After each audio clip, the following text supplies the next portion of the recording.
Salut tout le monde, bienvenue dans ce space numéro 2 du Média Libre.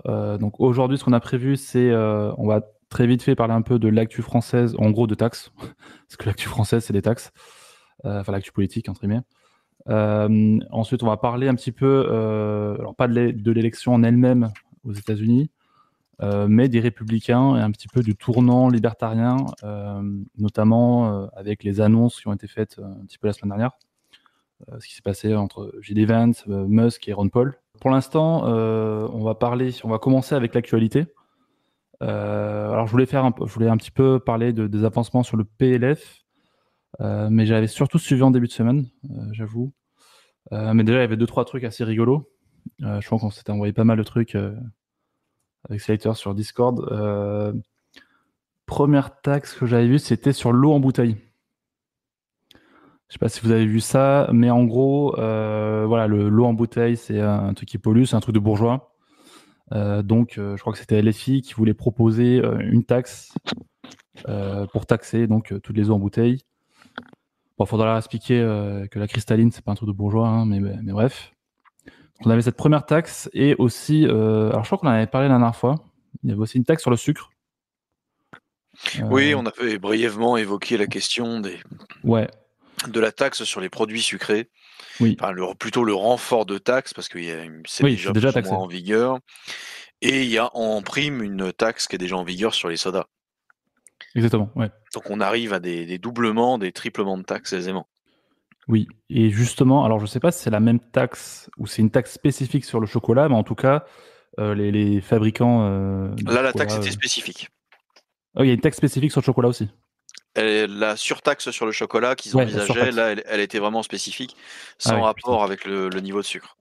Donc, Donc, bah, pour ceux qui sont des mangeurs de chocolat noir, désolé, mais vous n'allez pas y échapper. putain, mais du coup, attends, mais du coup, ça veut dire que. Parce que là, ouais, chocolat noir, ça va, mais tu vois, si tu vends du chocolat au lait, du chocolat blanc, t'as les deux taxes, quoi. Oui, ça ne leur pose aucun problème. Combien tu. Alors, je sais pas combien ça va faire en plus, mais c'est assez démentiel. Mais par contre, alors ça, j'ai pas compris, mais j'avais vu passer une subvention sur les chips françaises. Oui, effectivement, ils avaient envie de subventionner les chips. Je crois que c'est une histoire de facturation sur le gaz. Il y avait la possibilité Ok. que les chipsiers puissent faire de l'évasion enfin pas de l'évasion, mais qu'ils puissent avoir une exonération de la taxe énergétique Ok. pour Ouais, essayer de dynamiser le secteur de la pomme de terre. C'est là, on passe dans une économie soviétique. C'est les chips, la vodka. Bientôt, il restera plus que ça. Et juste après, il y aura plus rien. ouais. Donc, ça taxe le sucre parce que c'est pas bon, mais les chips, c'est full sel et produits dégueulasses, entre guillemets, là, pas de souci. Bah, des chips, c'est ça, hein. C'est uniquement du sucre dans lequel on rajoute du gras et du sel. Oui. C'est un peu l'idéal quand tu veux devenir énorme. Quand tu vois les formats des paquets de chips aux États-Unis, tu comprends pourquoi les mecs sont énormes aussi, hein. Oui, c'est sûr. Mais en plus, en chipsier, je sais pas si ça se dit, mais en, en fabricant de chips français, ouais, il y a Breads là, ou je sais pas quoi. C'est tout, non? Il y en a d'autres? Oh, il y en a certainement d'autres. Je sais pas si Vico, c'est. C'est pas italien, ça? Je sais plus. Je ne sais pas. Mais globalement, sur toutes les marques de chips qu'il peut y avoir, bon, beaucoup sont des marques de niche, Ouais. mais même sur les grandes marques, pour certains, même ça va être des occasions de pourquoi pas d'essayer de faire des montages juridiques pour être considéré comme une entité française. Ouais, oui, Si d'accord. c'est rentable au niveau économique, ils feront ce type de montage. Ouais. Après, je pense que même avec cette subvention, je pense que ça vaudra pas le coup de venir en France pour ça, quoi. Bah, pour ceux qui ont déjà une activité mais qui ont un siège social déclaré à l'étranger, peut-être qu'ils feront le calcul sur le. Ah ouais. Peut-être qu'ils vont monter une filiale qui sera à zéro bénéfice, donc pour échapper à l'IS, Hmm. et qui pourra bénéficier de cette réduction de taxes sur le gaz et donc sur la production de leurs chips. Ok, ouais. Oui, peut-être. C'est quand même des débats qui sont assez ridicules quand on est en train de réfléchir à comment est-ce qu'on peut rationner les extrémités de la chandelle pour essayer de tenir un an de plus. Ouais. Je trouve ça absolument pathétique. Et encore, on en est qu'à la deuxième taxe. Le Oui, meilleur est à venir. oui, ouais, comme tu dis. Ouais, j'ai hâte de voir le PLF 2026. Je pense qu'on aura encore des dingueries. Mais ouais, je sais pas si t'avais d'autres histoires de ce genre en stock. C'est que j'avais retenu cette semaine. Je sais qu'il y a un amendement qui a été voté pour ajouter un impôt de 10% sur les dividendes des entreprises du CAC 40. Donc comme Ok. si ça suffisait pas qu'on ait déjà Ah si, oui, ça me parle. Oui, ouais, ouais. 15 à 25% d'impôt sur les sociétés. Oui, ça faisait 55%, c'est Je ça? sais plus exactement où sont les barèmes. Non, c'est autre chose ça. Ça, c'est Ok, autre chose. Parce encore autre chose. qu'ils, ah oui, ils envisagent effectivement, ils ont voté en termes d'amendement qu'il y aurait une augmentation de l'impôt sur les sociétés, sur les entreprises qui feraient des bénéfices excessifs. Et donc, on se retrouvait avec 125% d'augmentation Ouf. du barème. On passait de 25 à jusqu'à 57% pour certaines entreprises. Ouais, putain, c'est client. Et donc, si ces entreprises arrivent quand même à verser un dividende, eh ben, on prendrait 10% de la valeur en fait du dividende, hop, un impôt qui passe une deuxième fois, avant de passer la flat tax, non plus Oh, a putain. priori de 30, mais de 33%. Il faudrait Ouais. faire un modèle, mais enfin, l'augmentation, elle est Bah, abominable. Elle est c'est même plus abominable. 33, c'est pour eux, ça serait du 35 ou je sais plus combien là. 37, on avait dit. Oui, jusqu'à 37,5, mais Ouais, c'est ça. ça concerne une minorité de foyers fiscaux. Ça Oui, reste oui, honteux, mais ça concerne une ouais, bien minorité de sûr. foyers fiscaux. Ouais. Même si les foyers en question, peut-être que justement, ils touchent une partie significative des dividendes, donc peut-être qu'en termes de masse monétaire, c'est important. Ça serait à vérifier. C'est vrai. Ouais, ouais. Bah, donc là, on a des taxes sur les taxes, quoi, en gros. C'est pas des taxes sur les taxes, parce que les taxes sur les taxes, ça existe en France, hein. Il y a, par exemple, la TVA sur le TICPE quand tu passes à la pompe. Ah Tu es oui. obligé de verser une TVA sur les impôts que tu as payés. Ouais. Il y a la même chose sur je ne sais plus quelle contribution énergétique. Ouais. J'ai pas le tweet sous les yeux, mais j'avais trouvé un ou deux exemples supplémentaires comme ça, de taxes sur les taxes. Ah, c'est quand même fou, quoi. Mais là, c'est juste une accumulation. Ouais. On rajoute en fait des marches à l'escalier. Ah oui, oui, ok, d'accord, oui. On augmente, mais on taxe pas dessus. Ok, je vois. Au point que c'est devenu difficile comme ça, de loin, de savoir à combien est-ce que c'est taxé. Ah ouais, ouais, ouais. Après, ouais. D'ailleurs, j'entendais une réflexion assez intéressante de Victor Ferry, si je ne m'abuse. C'est comment rendre en fait les entreprises françaises qui sont cotées en bourse attractives Mhm. par rapport aux entreprises américaines, étant donné le niveau de taxation en fait. Ouais. Pourquoi aujourd'hui, dans des circonstances de marché équivalentes, acheter du Total Energy plutôt que d'acheter du BP? Ouais. Les entreprises du CAC 40 sont déjà sous-cotées. Bah ouais, ouais, en plus, Leur cotation boursière est en deçà du ratio qu'on peut attendre, capitalisation boursière sur valeur réelle de l'entreprise. oui. Et ça va encore déprécier ces valeurs-là. J'avais vu un tweet, c'était sur les startups françaises qui étaient parties, notamment au Nasdaq, aux États-Unis, comme Mmh. Datadog, versus celles qui sont restées en France et qui sont devenues licornes, certes, mais ouais, mais la différence, elle est folle, quoi. Il y a vraiment en termes de capitalisation, de tout, quoi. De chiffre d'affaires, de tout ce que tu veux. En tout cas, c'est en cohérence, puisque j'ai cru comprendre qu'il y avait eu des sorties récemment à l'Assemblée nationale de la part de députés LFI, encore, Ouais, c'est rien d'étonnant. qui font une opposition frontale et totale à toute proposition de passage à un mixte avec de la Oui, capitalisation. oui. Alors, je l'ai très vite vu passer, mais oui, oui. Oui, ils ont dit que c'était le fameux casino, toujours Le pareil. fameux casino, c'est Oh, ça. c'est Ils sont insupportable, ce truc. incapables d'avoir une cohérence dans leur propre narratif. C'est que d'un côté, les actionnaires se gavent en permanence. Ouais, Les dividendes, ceux qui en touchent, c'est forcément les rois du pétrole. mais pendant que le Mais peuple, quand faut il pas qu'il en s'agit que touche. le peuple en profite, non, là, d'un seul coup, Là, c'est un casino, là. ils seraient plus les rois du pétrole, ce serait un casino, ils seraient là pour tout perdre. Ouais, ouais. Les gars, un peu de cohérence, quoi. Ouais, c'est vrai. Oui, oui, bah, c'est toujours le double discours. Surtout que ce qu'il faut savoir, c'est que Mélenchon est un ancien sénateur, et les sénateurs ont la meilleure retraite de tous les élus français, qui est une retraite par capitalisation. Et elle explose en termes de performance, celle des autres élus. Donc Mélenchon est contre la retraite par capitalisation, mais lui-même va avoir une très très bonne retraite grâce à ce système-là, quoi. Donc c'est assez Là, drôle, c'est j'avoue assez ironique. que tu m'apprends quelque chose. Ouais, ouais, ouais. Je pensais pas qu'il y avait des trésors publics, en quelque sorte, Si, je sais que qui certains fournissaient fonctionnaires. des Ouais, retraites par capitalisation. c'est aussi le cas de, je crois, de fonctionnaires ou hauts fonctionnaires, je sais plus.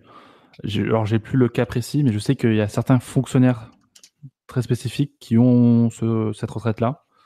Et du coup, les sénateurs, ouais. Hmm. Oui, ça me dit quelque chose. Et J'ai d'ailleurs, c'est vu pour ça vous. passer récemment. Ouais. D'ailleurs, les retraites par capitalisation, enfin les compléments de retraite par capitalisation, qui sont proposés aux fonctionnaires, Oui, ouais, ouais, ouais, ça de existe. manière générale, c'est quand même fourni par de très gros fonds de pension. Oui. Donc l'hypocrisie est totale. On Ah ouais, demande non, au totalement. secteur privé de se désintéresser de la question de la capitalisation, alors que finalement, c'est peut-être le secteur public aujourd'hui qui en profiterait le plus. Parce que mis à part des plans épargne entreprise, Hmm. la retraite par capitalisation, aujourd'hui en France, c'est zéro. C'est zéro. En revanche, paraît-il que c'est en train de changer, C'est-à-dire? puisque j'ai vu passer une stat aujourd'hui même qui disait que chez les 18-24 ans, il doit y avoir 20 à 25% en fait qui commencent à s'intéresser au sujet de la capitalisation pour préparer leur retraite. Ah oui, oui, oui, oui, bien sûr. Ils seraient conscients que le système par répartition va dans le mur.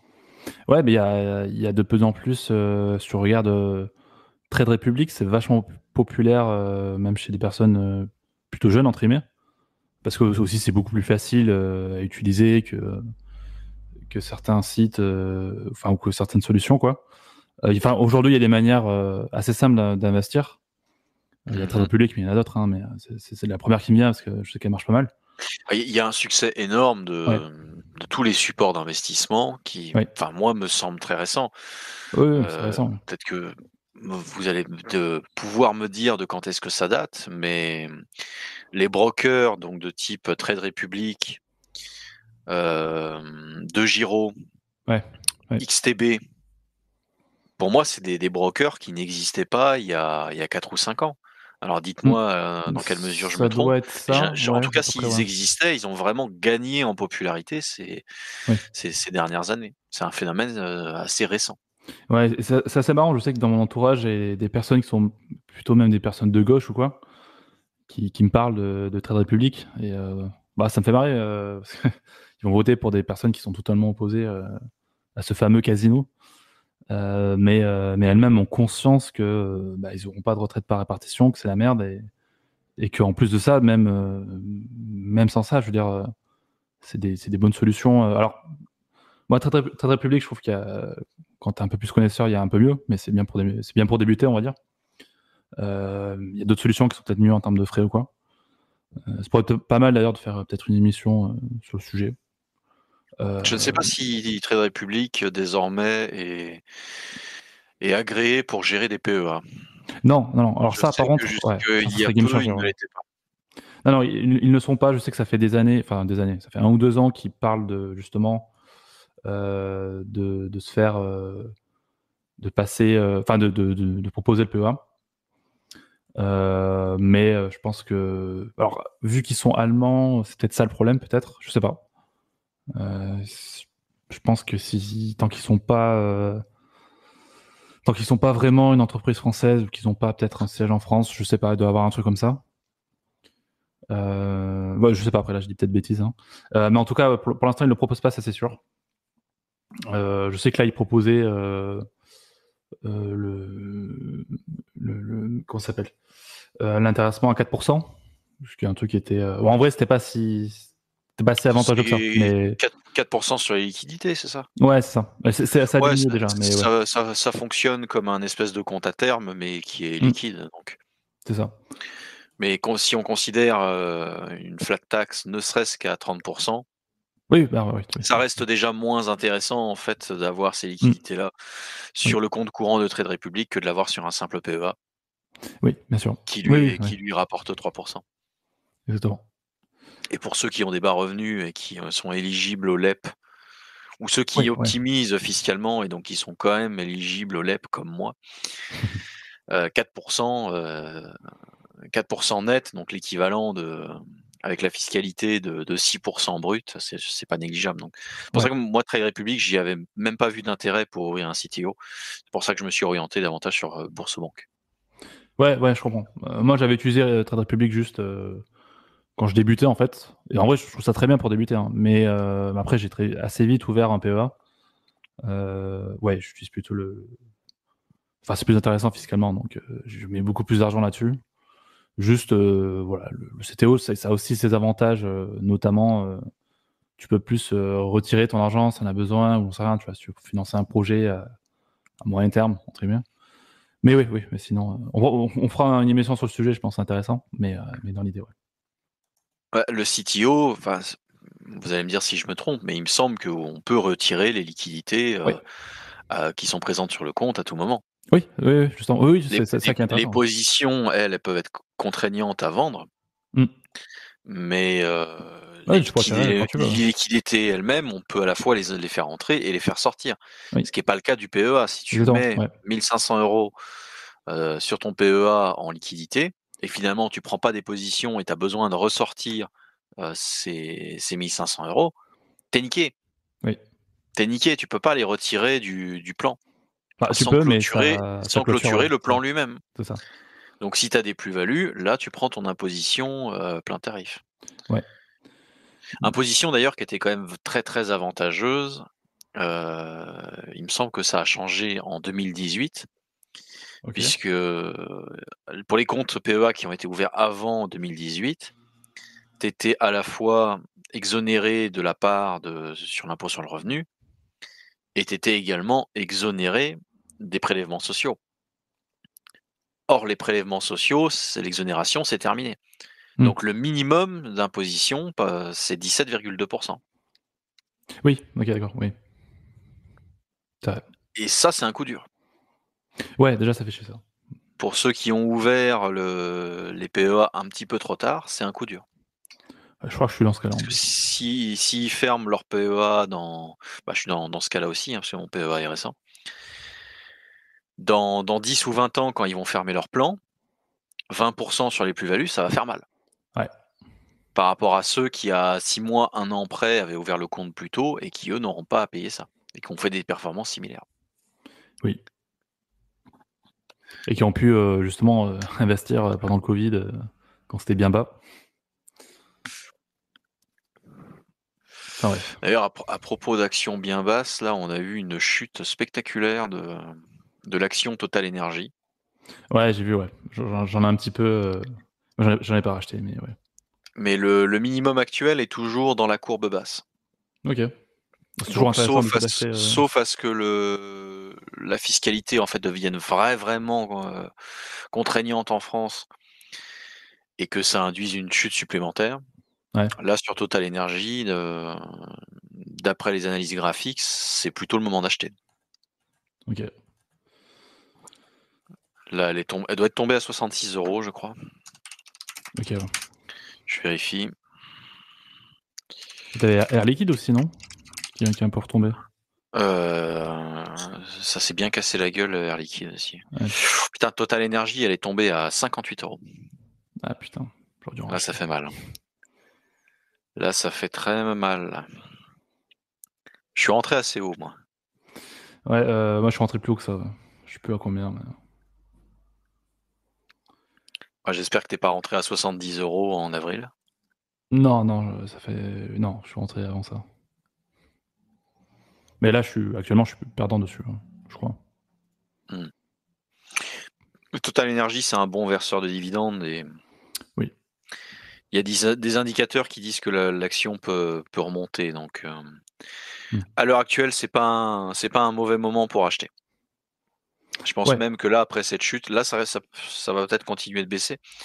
Je vais regarder comment ça se comporte, mais je pense que je vais pas tarder à renforcer pour ma part. Ah oui. Ouais. Ouais. Moi, je t'avoue, j'hésite à racheter des actions françaises vu ce qui se passe. C'est le seul truc qui me retient, on va dire. Parce que moi, j'ai acheté un peu du Total et du Air Liquide. J'ai un peu aussi du LVMH. Mhm. Mais là, je me dis, je sais pas. Là, je vais consolider mon ETF Monde et SP500. Et Bah, c'est sûr que là, tu prends pas de risque, hein. oui, voilà. Mais bon, c'est un phénomène de C'est sûr que c'est pas un semi-répartition casino. aussi, hein, ces ETF. Ouais. Oui, Mais bon, c'est pas forcément un mal. c'est sûr. Ça peut se défendre. Mais c'est uniquement effectivement la situation financière de la France et les barèmes fiscaux, hein, qui vont orienter les mouvements à court terme. Ouais, je pense que ouais. La question est, quelles entreprises vont tenir? Quelles entreprises vont résister à la tentation de foutre le camp et d'aller poser leur siège social ailleurs? Je ne comprends pas une entreprise comme Sanofi, qui doit Ouais. certainement être détenue aujourd'hui à 40% par des fonds américains, Ouais, ouais, c'est le cas, hein. ait toujours son siège social en France. Ce Oui, oui. serait logique qu'ils foutent le camp en Irlande, Mais c'est pour ça que à minima. c'était assez con l'histoire avec le Doliprane, c'est que Sanofi c'est déjà à 50% américain, bon, peut-être pas 50, mais c'est déjà pas mal américain. Bon, enfin c'était Nicolas Alfonsi qui en avait parlé dans une chronique, je crois des méchants capitalistes, je pense. Exact. Oui, il avait évoqué la question lorsqu'il avait parlé de la réaction populaire face à la vente de la filiale du Doliprane, Ouais, populiste même. où tout le monde est absolument outré, tout ça parce qu'ils ont un attachement émotionnel à la marque. Alors que le but de Sanofi, c'est de rentrer des liquidités pour orienter ses investissements sur le marché, notamment des vaccins, qui leur promet à terme bien plus de rentabilité. Ouais. Alors que ce que veut le fonds de pension américain qui achète la branche du Doliprane, c'est de la stabilité, c'est une rente. Ils s'en foutent de que ce soit une rente aux alentours de 2-3%. Mais ils veulent que ce soit quelque chose au long cours. Ok. Bon, on a un peu dérivé là sur, sur les On va actions, peut-être, on a peut-être fait un petit peu le tour, hein, sur sur la cette partie question là actu des française. Ouais. actualités du PLF. De toute façon, bon, il y a toujours la possibilité. On croise les doigts pour avoir un petit 49.3 et que toutes les conneries qu'ils ont votées récemment sautent. C'est pas impossible. Ouais. Ça va certainement arriver, mais je pense qu'on va avoir bien des occasions d'en reparler. Ça Oui, va être le feuilleton de l'automne pour nous. là, Peut-être même le feuilleton de l'hiver. ouais, jusqu'à fin décembre. Hein. Enfin, jusqu'à décembre, peut y avoir des petits changements. Ouais. En tout cas. Je vais devoir m'absenter un instant. On va peut-être prendre quelques réactions. Ouais, Notamment, j'aimerais bien savoir ce que Cryptomancien a à dire sur ce qu'on vient d'évoquer. Et puis, s'il y a des questions dans l'audience, on va les prendre. Alors, brièvement, sur la question de la bourse, moi, je suis pas très versé là-dedans parce qu'en fait, pour une raison très simple, c'est-à-dire que même si tu fais un bon investissement, au bout du bout, il y a toujours des taxes insupportables qui t'attendent, chose qu'on n'a pas forcément dans les cryptos. C'est-à-dire qu'en fait, il faut bien comprendre que la bourse dépend du système bancaire. Et alors, pour une petite anecdote, je connais quelqu'un qui connaît un inspecteur des impôts de Bercy et qui m'a dit quelque chose. Il m'a dit un truc très intéressant. Il m'a dit que s'il y a la moindre trace bancaire, au bout du bout, la personne se fait rattraper. Ça peut prendre 6 mois, ça peut prendre un an, ça peut prendre 5 ans, 10 ans. Mais la Ouais. moindre trace bancaire, voilà, il y aura toujours une fuite à droite à gauche et ça sera très compliqué. Chose que dans les cryptos, enfin, on n'a pas forcément ce problème ces questions de la fiscalité parce qu'en fait, c'est un système mondial qui est pas basé sur des lois, sur des lois entre guillemets papier, mais qui est plus basé sur des lois mathématiques. Globalement, les fonctionnaires et en particulier les socialistes ne savent pas compter, sinon ils seraient pas socialistes. Donc ils peuvent pas trop comprendre ce qui se passe là-dedans. Pour eux, c'est très très opaque. Et c'est pour le plus grand bien, enfin pour le plus grand bien des investisseurs crypto en règle générale. Alors après, il y a crypto et crypto, c'est-à-dire que soit on investit et qu'on détient ses propres clés privées, ses propres fonds. Ouais. Là, d'un point de vue, alors là, faut se mettre d'un point de vue d'un État, c'est impossible de tout surveiller. Ou alors, il y a ce que font à peu près plus des 2 tiers des utilisateurs crypto, c'est-à-dire qu'ils détiennent leurs fonds sur un exchange. Et alors là, l'exchange peut se comporter comme une banque ou alors comme une plateforme classique, un équivalent, je sais pas, de Trade Republic ou de eToro, Ouais. et peut être amené à dénoncer ses clients, malheureusement. Donc c'était le cas de Binance, enfin ça l'est toujours d'ailleurs. Ça peut être le cas de Kraken, ça peut être le cas de certains exchanges, en tout cas, enfin ce qui s'appelle régulé dans l'Union européenne. Alors ça veut dire Les quoi PSAN, régulé? C'est ça, c'est PSAN. Voilà, dès que vous entendez réguler, fuyez, fuyez. Ouais, bon, on en reparlera juste après, mais oui, effectivement. C'est sûr que c'est KYC, hein, la bourse. Voilà, Hein. des KYC, c'est des problèmes. Après, sur la question enfin, j'ai cru comprendre que Charles Gave était très attaché à la valeur Air liquide. Il a comparé, Ouais, c'est un petit peu son Bitcoin à lui, tu vois. C'est le truc qui monte, ça monte dans le temps. C'est la valeur qui monte dans le temps, quels que soient enfin, à long terme en tout cas, quelles que soient les actus, ça peut, bon, si je me mettais à la bourse, je pense que je commencerais gentiment avec du Air liquide, mais pour l'instant, je suis pas encore versé là-dedans. ouais, c'est sûr. Ouais, j'avoue que je suis un petit peu inspiré de lui, je crois, pour mon PEA, enfin en dehors des ETF. Enfin, en vrai, pas que lui. Hein, en vrai, Air Liquide et Total, c'est un peu des classiques, je pense, au niveau du Oui, T43. avec Schneider Electric et Danone, quand tu Ouais, il y cherches en a de la plusieurs. rentabilité, que tu sais pas trop quoi acheter, tu Ouais, fais 2 recherches Google pour rechercher la rentabilité par action, et puis c'est ça que tu trouves en général, quoi. c'est ça. C'est Et un petit peu LVMH la aussi, parce solution de que facilité. ça me faisait marrer. Enfin, Bah, LVMH, moi j'aimerais pas elle est être haute, quoi. ceux Mais... qui sont rentrés à 700 €, quoi. Je t'avoue, je suis pas rentré à 700, mais là, en ce moment, je suis un peu perdant là-dessus. Hein. Je suis plus haut qu'actuel. Je sais plus à combien je suis rentré, mais je sais avant que je rentre. Non, juste après que je sois rentré, c'est à ce moment-là, ça avait augmenté à 8 ou 900, je crois, l'année dernière. Là, j'étais le roi du pétrole et après, ça s'est cassé la gueule. Mais j'ai juste un peu racheté, mais là, j'ai quand même racheté plus haut qu'actuellement. Ouais. Mais bon, Oui, c'est monté effectivement jusqu'à 900 €. ouais, Après, il faut sans doute pas bouger, comme oui, d'habitude, hein, en bourse, hein, jamais de panique. c'est ça. Même si sur la courbe temporelle, on est quand même très, très bas. Là, ouais, C'est-à-dire ouais, que lorsqu'on est tombé, en janvier 2024 à 670 €, on était dans la continuité. oui, C'était une baisse qui était acceptable. On est remonté tranquillement pratiquement jusqu'au premier tiers de l'année, hmm, mars-avril. Depuis, ça baisse, sauf que là, à l'heure actuelle, la baisse, elle est quand même violente. ouais, ouais.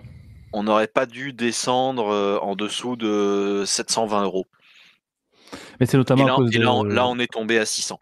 Ouais, Donc soit, c'est un pari assez risqué que de savoir si ça va remonter, si la confiance va revenir, hmm. ou si, la baisse va se poursuivre. À l'heure actuelle, c'est peut-être plus intéressant de rentrer sur Hermès International. Oui, peut-être. Mais après, Hermès, elle est super haute, non? Ou je confonds avec une autre dans le Elle lot. est elle est dans sa moyenne actuellement, Hermès. Ok. Non, je veux dire, le ticket d'entrée est. Enfin, faut. Le ticket d'entrée est assez élevé parce Ouais, il qu'on me est à semble. 2 071 € Ah oui, c'est ça, ouais, c'est ça qui est un peu chiant. l'action sur le cours actuel. Déjà LVMH, enfin, rentrer à 700, tout le monde peut pas, quoi. C'est la problématique qu'on a en France, c'est que, on n'a pas d'actions fractionnées. Alors après, avec justement des brokers comme, Trade Republic, si je ne me trompe pas, il y a la possibilité d'acquérir des fractions d'actions, sauf qu'en fait, tu ne détiens pas réellement la fraction d'action. Oui. C'est ton broker qui détient l'action et qui te vend le fractionné. C'est risqué parce que si un jour le broker il saute, bah, c'est la première chose qui va liquider. Et toi, tu sautes. Ouais, c'est un avantage que tu as sur Trade Republic, mais effectivement, il y a des inconvénients et des avantages, mais ouais, on va dire que c'est bien quand t'as pas trop les moyens de lâcher 700 balles d'un coup.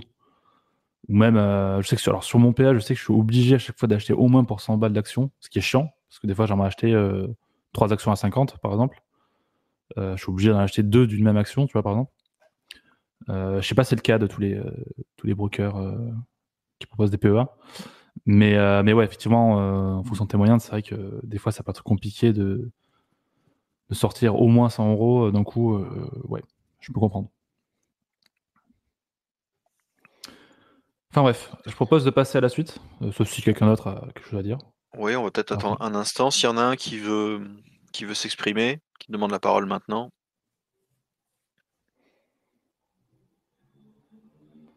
Merci aux 6 personnes qui nous ont rejoints en audience. On est flattés. 3 fois plus que la dernière fois, je pense. Ouais, c'est à peu près ça. Mais c'est pas grave. Faut voir l'augmentation, tu vois, c'est peut-être exponentiel après. À chaque fois, on passe un très bon moment. Donc. Oui. Et d'ailleurs, n'hésitez pas, il y a une rediff dans tous les cas sur YouTube et Spotify. Je pense qu'en rediff audio, c'est pas mal. Mais voilà, si jamais vous avez la rediff. On coupe les passages les plus malaisants. Bah, pas tous, sinon il reste plus rien, mais bref. Sauf quand c'est moi qui suis à l'origine des passages cringe, là tu les laisses. Ouais, bizarrement. Je t'ai vu. Je t'ai vu. C'est vrai. J'avoue. Bon, on va pouvoir passer à la question suivante. Ouais, alors le sujet suivant, c'était sur les républicains américains. Pas Noël, hein, bien sûr. C'était par rapport à l'actualité dans le cadre des élections. Il y a eu pas mal de petites annonces ou de petites choses qui ont été dites à droite à gauche qui font penser qu'il y a un tournant libertarien, carrément, on pourrait dire, je pense, chez les républicains américains. Et notamment, on avait un peu parlé la dernière fois de J.D. Vance.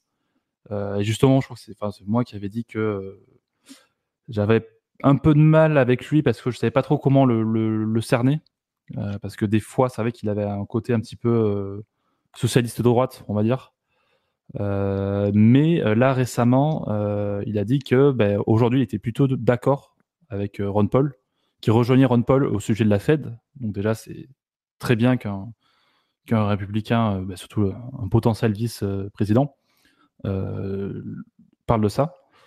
Alors, ce qu'il faut savoir, c'est que J.D. Vance était un peu critique, enfin plutôt assez critique sur le libertarianisme, notamment dans un de ses livres. Alors, c'est Hillbilly Elegy. Je ne sais pas qu'est-ce que ça veut dire. En tout cas, il y a un article qui est extrait de ce livre, je crois, qui est disponible, qui se trouve assez facilement, qui s'appelle Beyond Libertarianism. Et dedans, il dit que quand même, il apprécie le travail de Hayek, qu'il a lu La route de la servitude et que c'est son livre peut-être pas préféré, mais en tout cas, c'est un livre qui l'a marqué.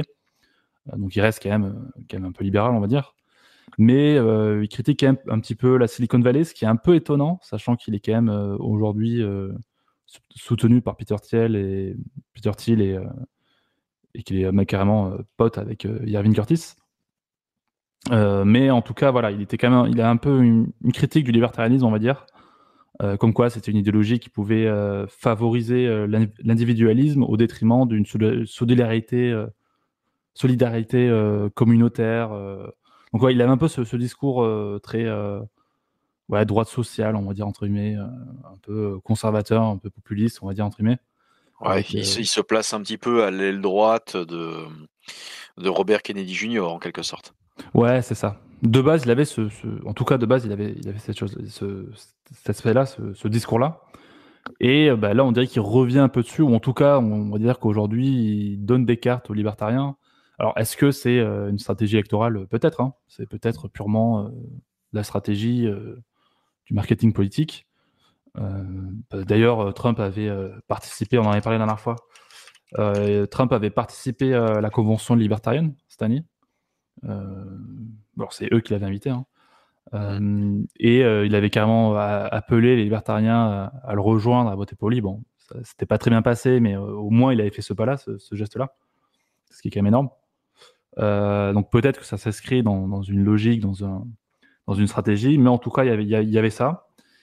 Et aussi, évidemment, il y a Elon Musk qui on va dire est assez proche du courant libertarien, même si moi je pense que c'est pas un libertarien, c'est juste quelqu'un qui est relativement proche, on va dire, qui donc a rejoint la campagne de Donald Trump, et notamment qui avait annoncé la création, enfin que lui il serait en charge de la création d'un département en gros d'audit des dépenses publiques, qu'il a appelé le DOGE, Department of Government Efficiency. Le mec, même pour nommer un Ouais. cabinet à la Maison Blanche, il troll en fait. Ouais, alors est-ce que Ça, je trouve ça absolument formidable. c'est ça que c'est marrant. Alors, est-ce que ça a fait augmenter le cours du Doge? Ça, j'ai pas regardé l'info, mais ça serait marrant qu'il y ait eu une incidence ou quoi. Il sera encore accusé. Je crois que le cours du Doge est baissier d'après mon portefeuille virtuel sur eToro. Ah merde. En tout cas, le trait d'humour était appréciable, on va dire. Mais voilà, alors dans ce département, alors il avait annoncé ça il y a quelques semaines, je crois. On en avait parlé, je crois, la dernière fois. Du coup, la semaine dernière, il a carrément dit qu'il aimerait bien que Ron Paul le rejoigne dans ce département-là. Et celui-ci lui a répondu sur Twitter qu'il acceptait l'invitation. Alors, je sais plus, il y en a un des deux qui a je pense que c'est Elon Musk qui a partagé un mème où tu vois les deux ensemble, là, qui était repartagé par Ron Paul ensuite. Et là, je crois hier ou avant-hier, je sais plus, il y a Ron Paul qui a publié un petit article justement pour parler un peu de la tournure du Parti républicain, qui était content de voir un petit peu ses idées être remis sur le devant de la scène. Donc voilà, donc c'est très cool. En gros, il a un petit peu résumé ce que je viens de dire. Il a redit ça. Donc c'est cool. Donc c'est-à-dire c'est cool. On peut espérer qu'il y ait un petit peu que les libertariens puissent avoir un peu une incidence sur le mandat de Trump s'il est élu. Sauf si, comme on disait juste avant, c'est purement stratégique, purement électoral. Mais en tout cas, ça pourrait être intéressant d'avoir un Ron Paul chargé de couper dans les dépenses à la tronçonneuse. Ça peut être intéressant. À voir, en tout cas, affaire à suivre. Je sais pas toi ce que t'en pensais, Sater, ou si quelqu'un sur le sujet avait quelque chose à dire dans l'audience. Moi, vis-à-vis de sa critique de la Silicon Valley, je peux la comprendre, surtout s'il prend en fait s'il constate un état des lieux qui est un tout petit peu antérieur, puisque la Silicon Valley était quand même très marquée à gauche parmi les cadres et les dirigeants d'entreprise. Oui, ouais, c'est vrai. Mais c'est un phénomène qui est en train de s'inverser progressivement. Ouais, clairement. Ouais. Il y a des figures du libertarianisme qui émergent dans la Silicon Valley. Et il y a une certaine popularité. C'est un petit peu leur littérature punk à eux. C'est Curtis Yarvin. Ouais. La néo-réaction est extrêmement populaire dans les cercles de l'élite américaine. Curtis Yarvin, on n'a pas eu beaucoup l'occasion d'en parler jusqu'à présent, mais à la base, j'ai pas envie de dire que c'est un petit blogueur. Le mec est quand même plus productif que ça. Mais c'est des ambitions qui sont extrêmement modestes.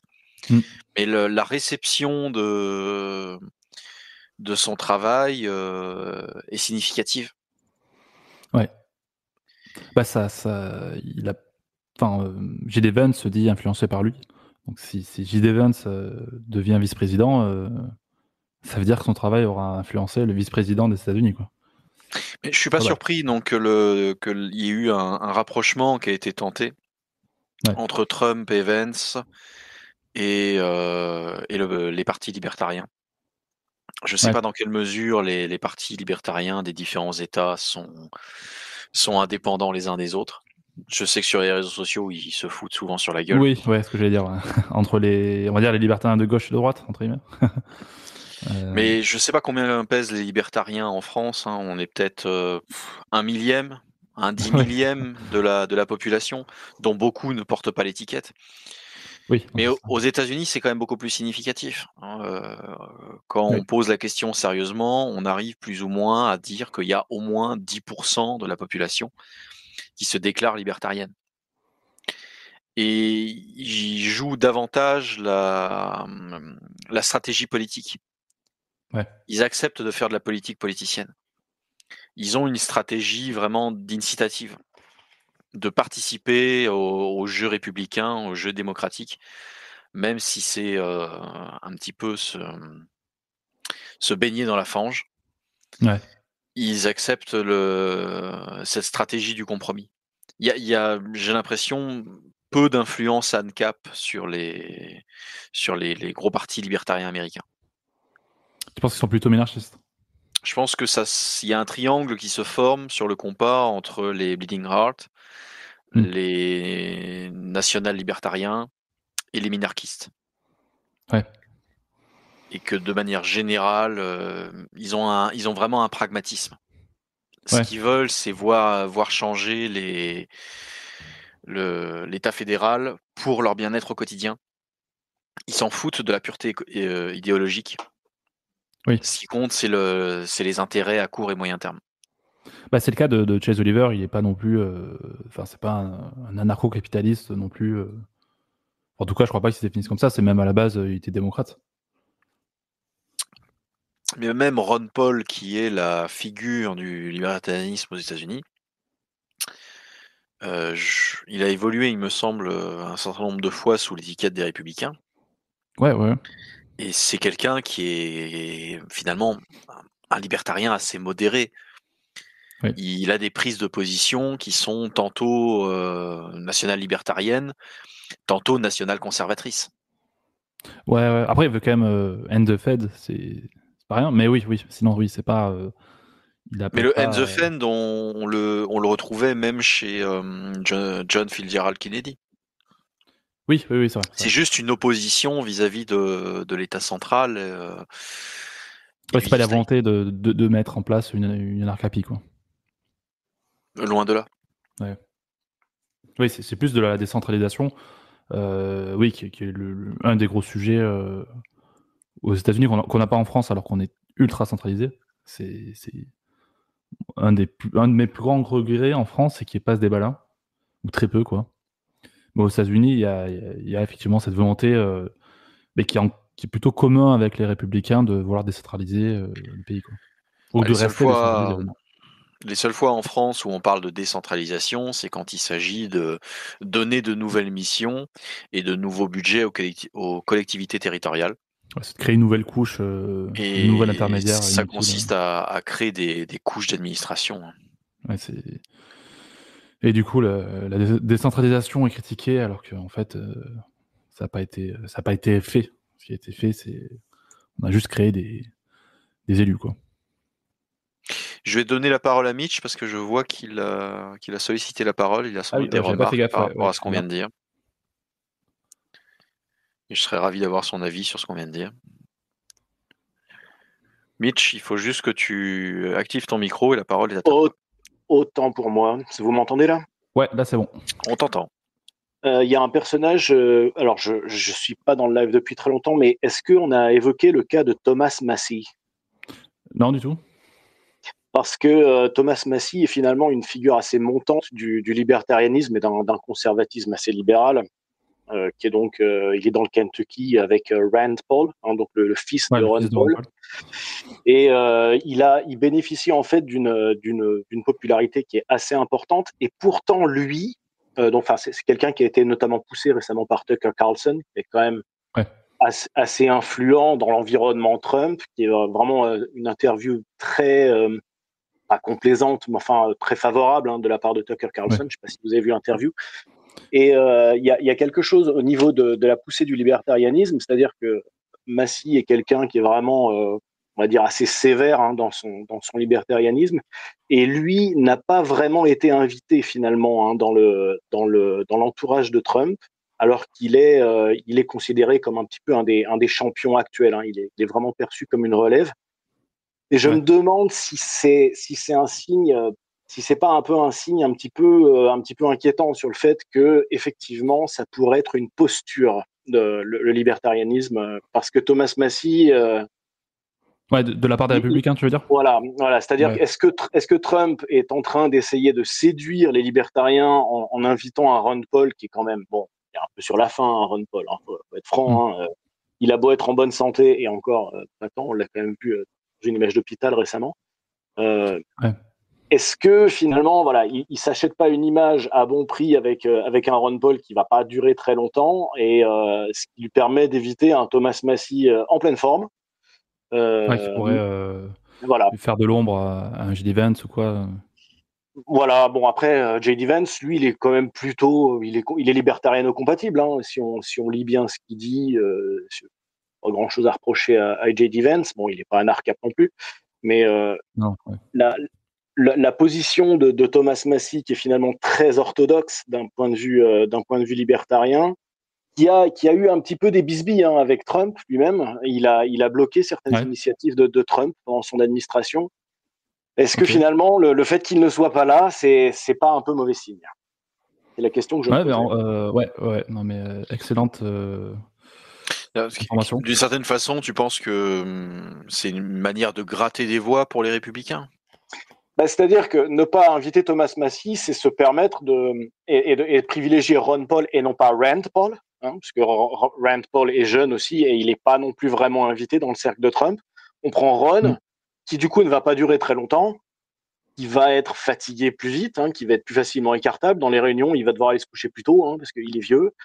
Et est-ce que c'est pas une manière de donner des gages pour aspirer l'électorat libertarien qui était effectivement qui allait voter Chase Oliver et puis qui va peut-être finalement voter Trump, qui entre nous serait pas complètement con, un aspect vote utile. Hein. Je suis désolé, Chase Oliver, il est gentil, mais il fera rien. Hein, on le sait, il le sait d'ailleurs, enfin, tout le monde le sait. Et voilà, est-ce qu'on n'est pas vraiment en train d'avoir d'acheter le vieux pour ne pas avoir à supporter les jeunes qui peuvent réellement faire quelque chose, quoi. C'est un petit peu la question que je me posais.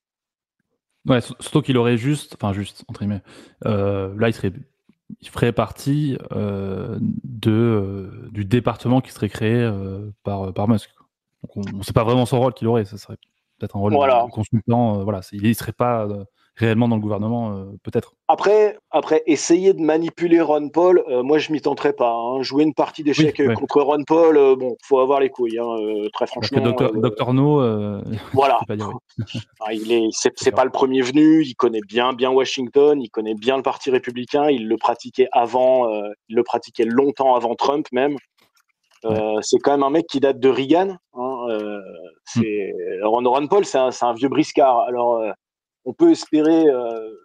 J'imagine que Trump espère, voilà, s'acheter l'image en achetant le vieux et pour pas avoir supporté les jeunes, comme je le disais. Mais on peut quand même espérer que Ron soit pas dupe de ça, si c'est le cas. Donc, c'était un bémol que je me disais. L'absence de Massie me gêne un petit peu. Voilà. Ouais. Je sais pas ce que vous en pensez, parce que Thomas Massie, c'est quand même pas n'importe qui. Hein. Ouais, bah, c'est vrai que, alors, en plus, je sais que pendant la conférence nationale des libertariens, Trump avait dit qu'il voulait nommer un libertarien dans le gouvernement, mais on ne sait pas qui, on ne sait pas qu'est-ce qu'il ferait. Alors, est-ce que déjà à cette époque-là, il avait en tête Ron Paul j'ai plus l'impression que c'est une initiative de Musk récente, quoi. Mais ouais, c'est vrai que c'est un peu flou, quoi. Après, la question, c'est un petit peu aussi quelle est l'influence de Musk sur Trump. Parce que, bon, à mon avis, si on doit miser sur un des deux qui a le plus gros cerveau, bon, je sais pas vous, mais à mon avis, Musk, il en met pas mal à l'amende. Ouais, je parie plutôt sur le CTO de SpaceX que le Bagdad de l'immobilier ou je sais pas quoi. Ouais. Donc finalement, est-ce que ça fait partie d'un petit peu de, est-ce que Ron Paul, c'est pas un petit peu la part qui a réussi à négocier Musk? Musk est pas franchement complètement libertarien. Est-ce que c'est pas un truc où il a dit allez, s'il te plaît, tu me laisses avoir Ron Paul et puis ouais, peut-être. Il y a des tractations qu'on n'arrive pas à savoir parce que finalement Trump, c'est quand même un mec qui a été, il a rien du parti républicain traditionnel derrière lui. Il se fait trahir par toutes les élites du parti républicain d'origine en fait. Ça se voit avec Liz Cheney, ça se voit avec Bush. Le clan Bush, qui est une espèce de. Je j'ai même pas de mots pour qualifier ces gens-là. La question, c'est est-ce que finalement, il n'est pas en train de rechercher des alliés un petit peu partout où il peut pour rassembler tout ça mais en essayant de chercher des alliés, mais des alliés pas trop encombrants, quoi. Parce que en termes d'alliés encombrants, bien sûr, Thomas Massie, il est encombrant.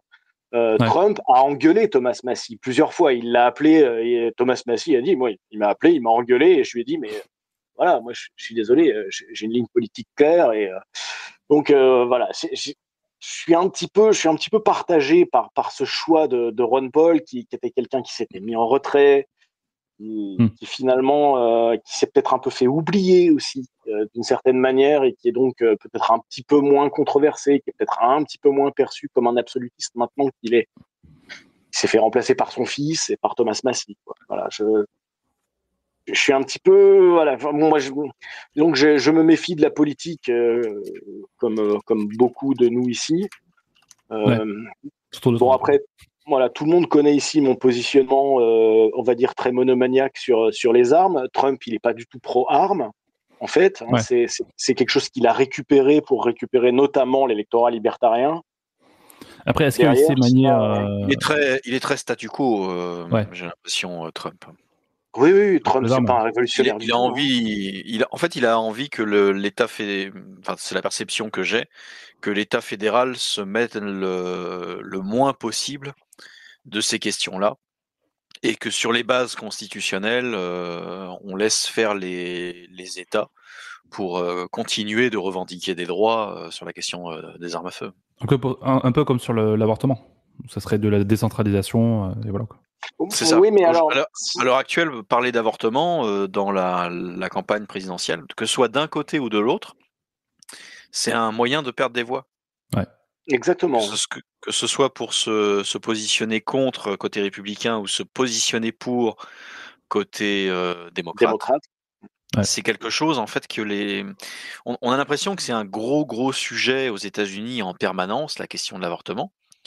Mais c'est un sujet qui est extrêmement clivant dans les deux camps. Et donc, il n'y a que des coups à prendre.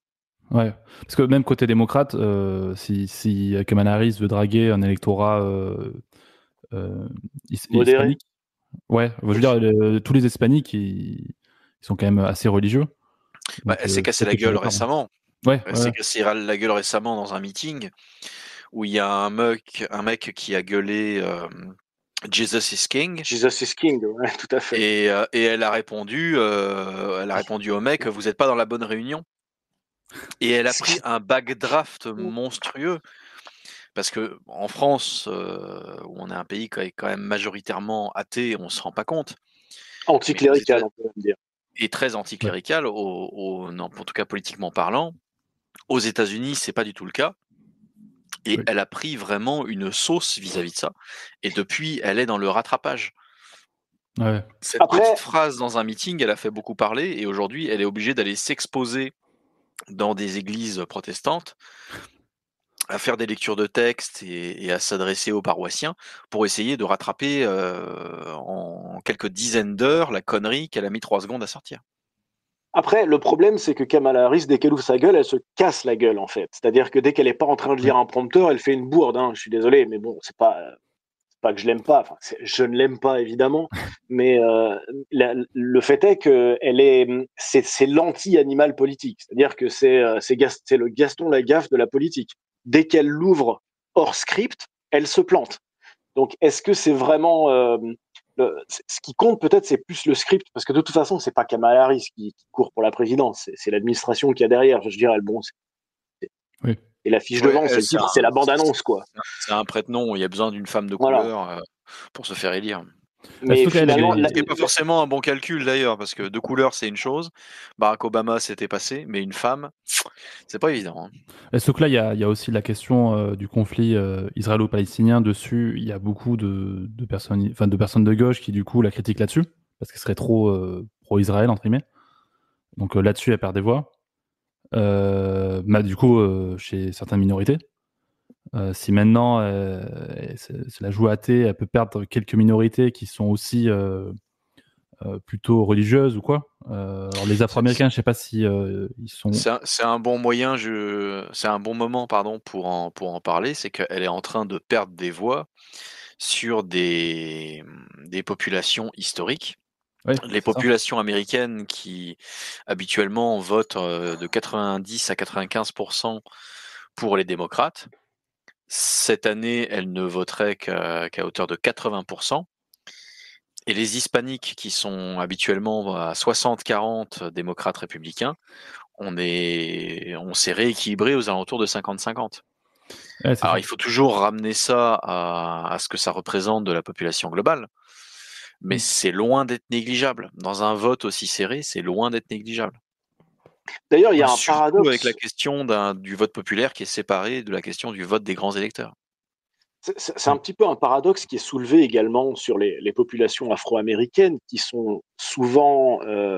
Il y a une partie de la population afro-américaine qui est extrêmement pratiquante, qui est soit baptiste, soit catholique, etc. Enfin, je veux dire, Ouais. tout le monde a en tête les églises américaines avec le gospel, etc. Donc, les populations américaines sont quand même pas les dernières dans les églises, les populations noires américaines pas les dernières dans les églises.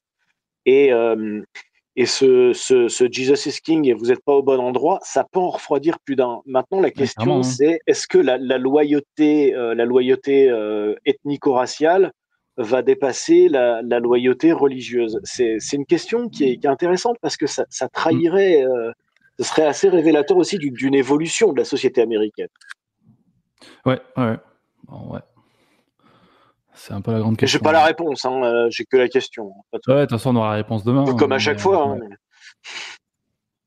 C'est un bon moment pour rappeler que demain soir à 21h débute un live sur il me semble que le principal hébergeur, c'est la chaîne du Guise. Exactement. Donc avec le Guise, Baptiste Marchais, Olivier de The American Dream, Nicolas Alfonsi, mais seront également présents le Baron, le Baron. Julien Rochdy et 4 ou 5 invités supplémentaires dont je n'ai pas retenu ou dont on ne connaît pas le nom. Et le live aura lieu donc de 21h demain, mardi 5, jusqu'à mercredi matin, 5 à 6h du matin. Et ils ont loué un studio professionnel à Dallas pour l'occasion. Donc ça va être un très très gros événement. Si vous êtes disponible, connectez-vous, il va y avoir plein de choses intéressantes, quel que soit le résultat de l'élection par ailleurs. Oui. Putain, si elle se fait élire, oh là là. Excusez-moi. Ok. Attendez de voir qu'elle se fasse pas élire avant d'acheter des actions américaines. Oui, parce que là, les cours de bourse. J'en ai quelques-unes. Enfin, j'ai quelques fractions, mais. Ma belle-mère chinoise qui est anti-maoïste, donc pro-capitaliste, etc., qui a souffert sous Mao, elle a un petit côté Lily Tang Williams, je ne sais pas si vous voyez qui c'est. Elle regarde le cours du dollar, en fait. Elle me dit, si le cours du dollar monte, ça veut dire que les gens pensent que Trump va être élu. Si le cours du dollar baisse, ça veut dire qu'ils misent sur Kamala. Parce qu'en gros, les gens qui comprennent l'économie misent sur un crash du dollar si Kamala est élu. Je me demande à quel point ça peut être vrai. Regardez, Elle a peut-être pas tort, effectivement. C'est peut-être intéressant d'acheter des devises ou de se réfugier dans une réserve de valeur Après, pour ce type d'événement. On pourrait faire un parallèle avec Warren Buffett qui, lui, si on regarde la stratégie Warren Buffett et qu'on se dit que beaucoup de personnes suivent une stratégie identique, là, il est en train d'accumuler du cash. C'est-à-dire qu'en somme... Il a revendu ses actions Apple, ouais.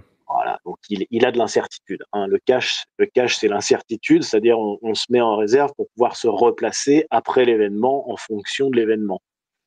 Ouais. Est-ce que finalement l'augmentation du cours du dollar serait pas plutôt significative d'une énorme incertitude? Ça, c'est à mon sens, c'est la bonne explication. J'ai un petit peu peur en fait pour.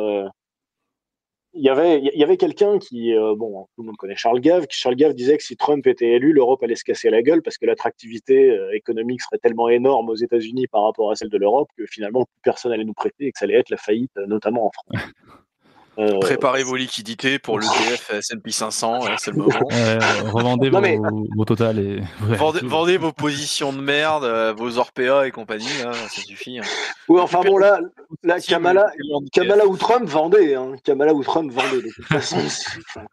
La merde, à part pour faire de l'engrais, ça sert à rien.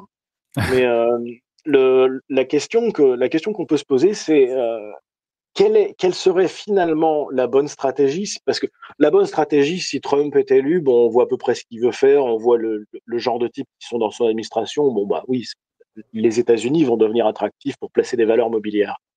Maintenant, l'autre question à se poser, c'est mais alors, si Kamala est élu, est-ce que c'est la bonne stratégie? Parce que je trouve ça beaucoup moins évident finalement. Qu'est-ce que ce serait le refuge?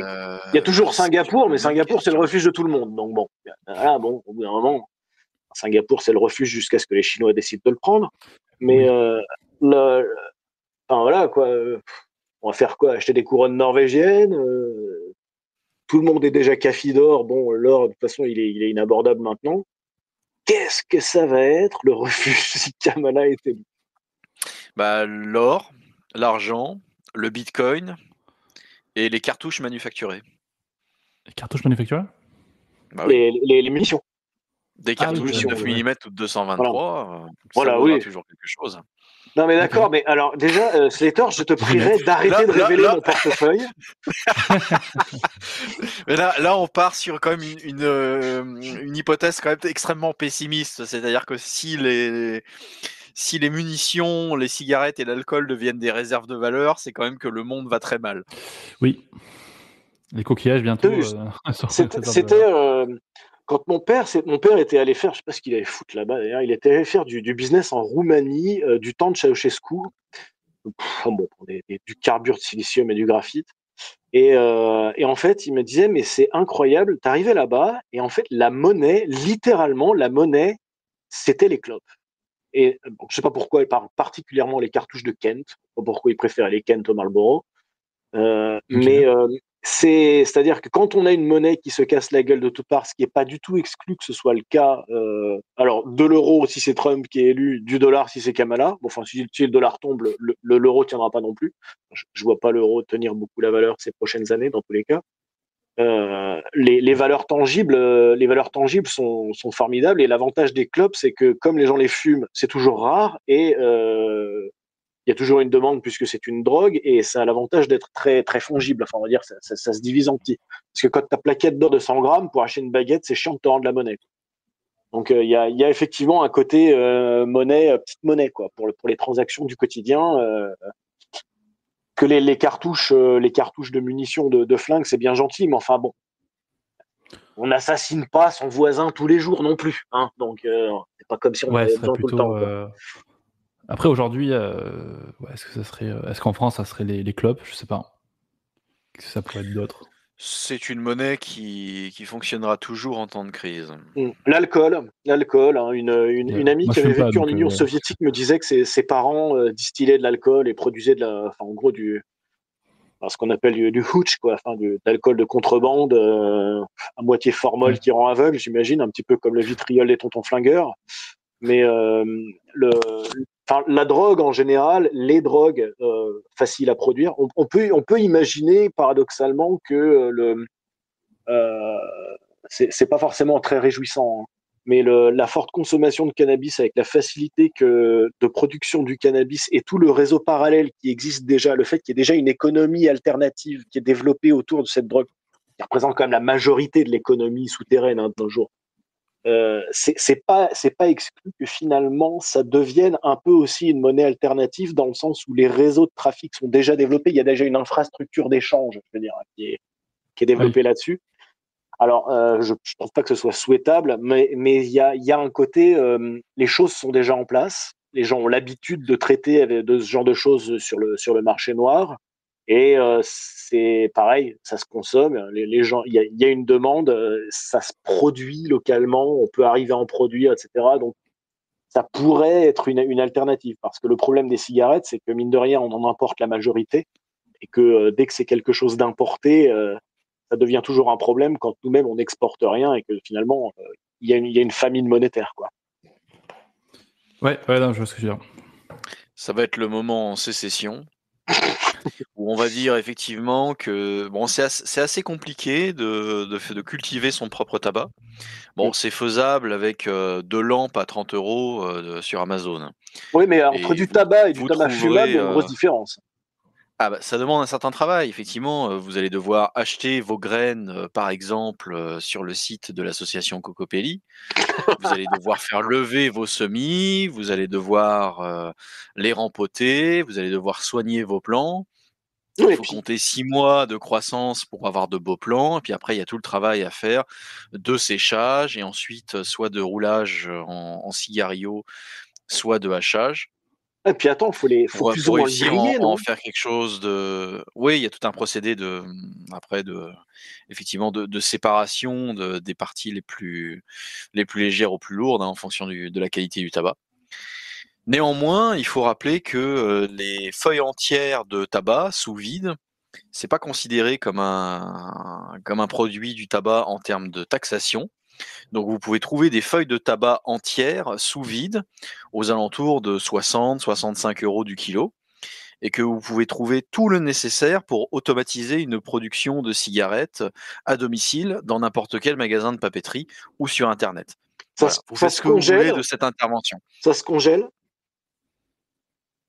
Cela se congèle sans doute, mais comme c'est sec, de toute façon, Ouais, oui, sec sous d'accord. vide, Oui, ça oui. se conserve. Dans un endroit frais et sec, à l'abri de la lumière, comme d'habitude. Après, Donc n'hésitez pas à vous faire des compléments de revenus hypothétiques, bien sûr, surtout si lorsque vous ne l'État fumez pas. sera tombé et qu'il n'y aura plus personne pour s'occuper de réprimer ce genre d'action. Mais Surtout si vous ne fumez pas, c'est hein. un bon moyen d'avoir de la valeur d'échange. Si Kamala est C'est un élu. petit peu comme le droit de bouillon, c'est interdit.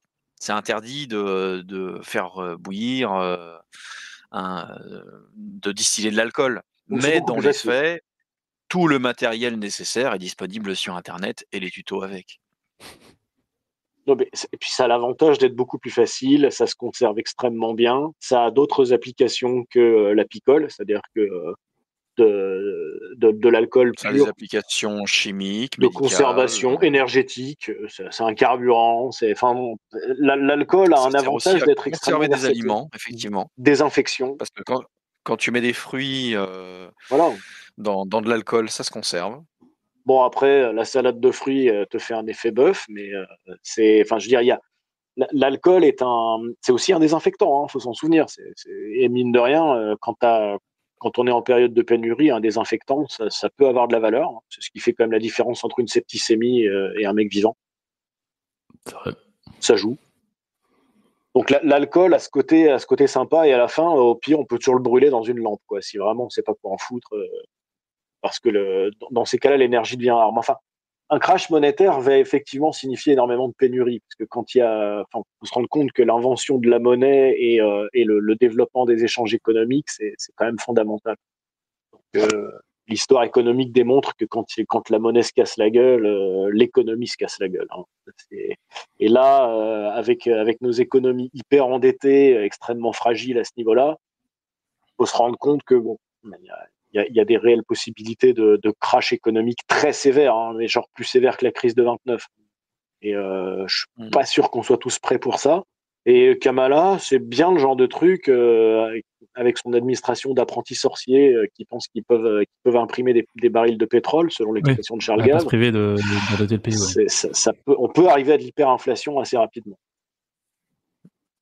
C'est Le impossible. problème avec l'instabilité monétaire, c'est qu'elle perturbe la capacité d'échange. Et donc de C'est-à-dire que confiance. même si les capacités de production sont toujours là, il n'y a plus de possibilité d'avoir un outil intermédiaire d'échange et donc de contracter. Et très rapidement, l'intérêt de produire, puisqu'on ne trouve pas d'aboutissement à sa production, baisse. l'intérêt de faire des excédents, en fait, baisse. C'est-à-dire produire pour soi, bon, l'intérêt est toujours là, personne n'a envie de crever de faim. Mais l'intérêt de produire des excédents à bon prix, avec pas cher pour pouvoir les échanger contre quelque chose que quelqu'un d'autre aura produit plus efficacement en excédent, l'intérêt de la division du travail, finalement, réduit. Et sans division du travail, eh ben, on se retrouve dans une économie qui tombe dans ce que Hans Hermann Hoppe appelle le piège malthusien, hein, finalement.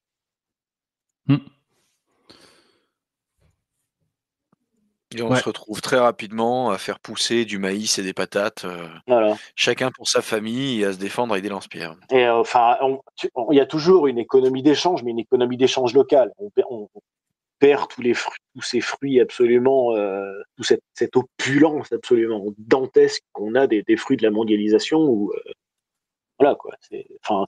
On perd tout le bénéfice de l'économie ricardienne. Et c'est là qu'est l'intérêt de la réserve de valeur. Parce une pièce d'or ou une pièce d'argent, tout le monde sait ce que ça vaut. Tout le monde est toujours prêt à fournir un bien ou un service contre une pièce d'argent ou une pièce d'or. La seule difficulté, c'est la liquidité dans ce genre de situation. Ouais. Qui a des pièces d'argent ou des pièces d'or à la maison? Levez la main. Bon, je ne vois pas, mais levez la main. Surtout ne levez pas la main, parce que s'il y a un problème, vous allez être les premiers chez qui on va venir. Mais si vous avez des cartouches, levez la main, comme ça les gens savent que c'est chez vous qu'il ne faut pas aller. Mais ça, c'est autre chose. Ah, plutôt, ouais. Il y a un vrai souci, en fait. Alors, est-ce qu'une élection de Kamala aboutirait à une apocalypse économique? Probablement pas. Hein. On risque plutôt d'avoir une stagflation hyper chiante, avec peu d'opportunités et des nababs qui finalement grappillent les dernières sources de valeur ajoutée qu'ils peuvent trouver par l'effet cantillon. Mais combien de temps est-ce que ça peut durer? Est-ce que c'est pas un vrai facteur d'instabilité politique, j'entends? Ouais. Oui. Est-ce que ça peut pas non plus provoquer une spirale? C'est-à-dire le secteur privé rapporte moins, l'État a toujours autant besoin de... Ah, pardon, ça a coupé un instant. Hop, c'est la faute. Je disais le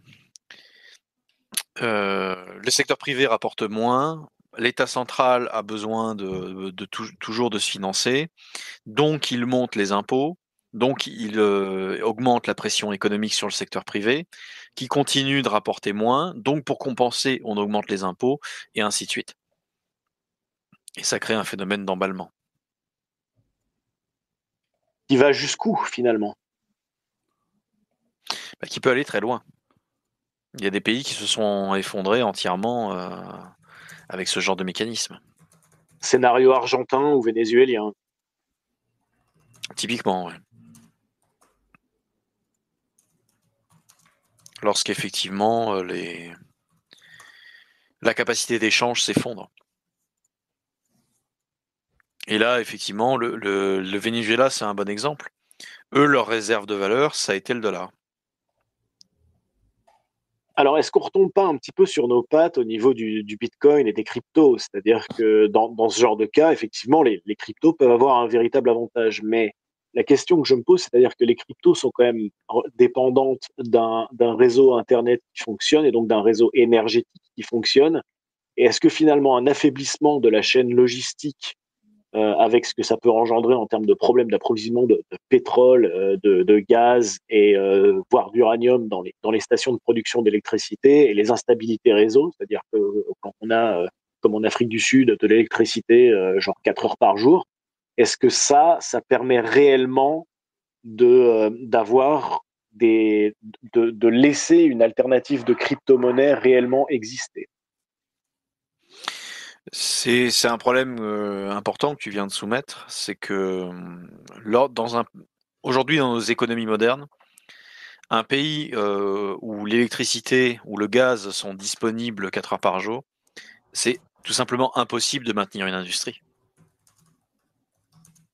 Une industrie primitive, oui, une industrie technologique, une industrie high-tech. Enfin, c'est quand même un petit peu high-tech, la crypto. Enfin, ça repose sur des microprocesseurs qui fonctionnent.